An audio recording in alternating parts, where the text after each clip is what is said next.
que sofreu muitos ataques por parte daqueles que odiavam os cristãos e daqueles que não queriam que o evangelho se expandisse e não queria que o evangelho crescesse, não queria que a igreja do Senhor crescesse. Mas quando Deus está operando, o diabo não tem domínio. O diabo pode tentar, pode atacar, mas quando Deus está operando, o diabo não pode impedir. Essa palavra, irmãos, ela vem de um contexto bastante turbulento, aonde um homem cheio do Espírito Santo está pregando as Escrituras e tentando mostrar a verdade para um grupo de judeus religiosos. A Bíblia diz que Saulo pega e segura as vestes daqueles homens, e a Bíblia diz que os varões piedosos foram enterrar, sepultar Estevão. Mas naquele dia inicia-se uma grande perseguição na igreja em Jerusalém, e os cristãos começam a fugir, começam a se retirarem de Jerusalém, exceto os apóstolos, e começam a fugir para outras regiões. Mas o que eu acho interessante é que os cristãos estão fugindo, mas mesmo fugindo, temendo a sua vida, por onde eles passavam anunciando a Cristo, eles passavam pregando o evangelho. Um apóstolo, um servo chamado Filipe, ele foge para Samaria, e quando ele chega em Samaria, cheio do Espírito Santo, ele começa a anunciar a Cristo. E quando ele começa a anunciar a Cristo, os macumbeiros deixam de ser macumbeiros. Chegou um homem cheio do Espírito Santo naquele lugar. Chegou um homem cheio de autoridade para pregar o evangelho, expulsar demônios e ganhar almas para o reino de Deus.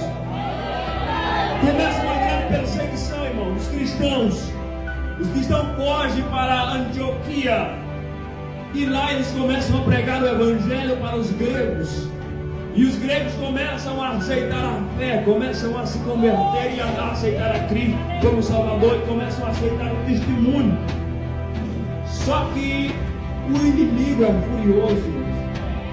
O diabo não quer que a igreja cresça. O diabo não quer que a igreja se multiplique. O que ele quer é que os cristãos pereçam, que os cristãos voltem para trás, abandonem o barco. A Bíblia diz que Herodes é meio que um título, vamos dizer, um título arcaico, não é um título que passava de pai para filho, ou seja, todo rei que reinava naquela época, quando morria um rei chamado Herodes, qualquer rei que entrava, ele assumia o mesmo nome de Herodes. Era um título que passava de gerações em gerações.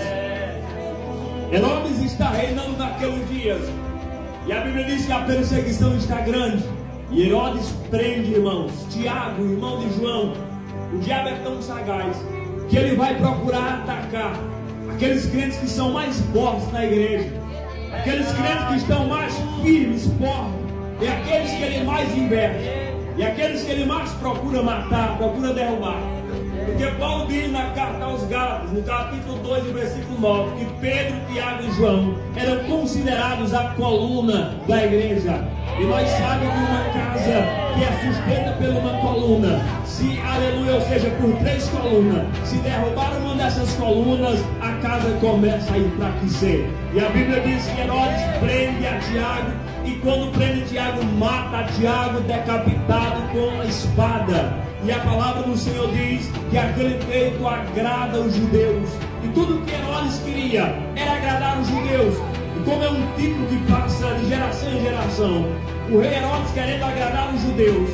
Só para os irmãos entenderem que quando Herodes o Grande reinava em Jerusalém, dizem os estudiosos que o próprio João diz que Herodes ergue aquele templo, irmão Ezequias, para ganhar a confiança dos judeus, para agradar os judeus.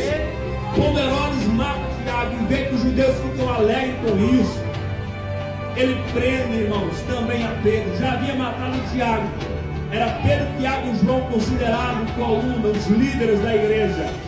Ele derruba uma coluna.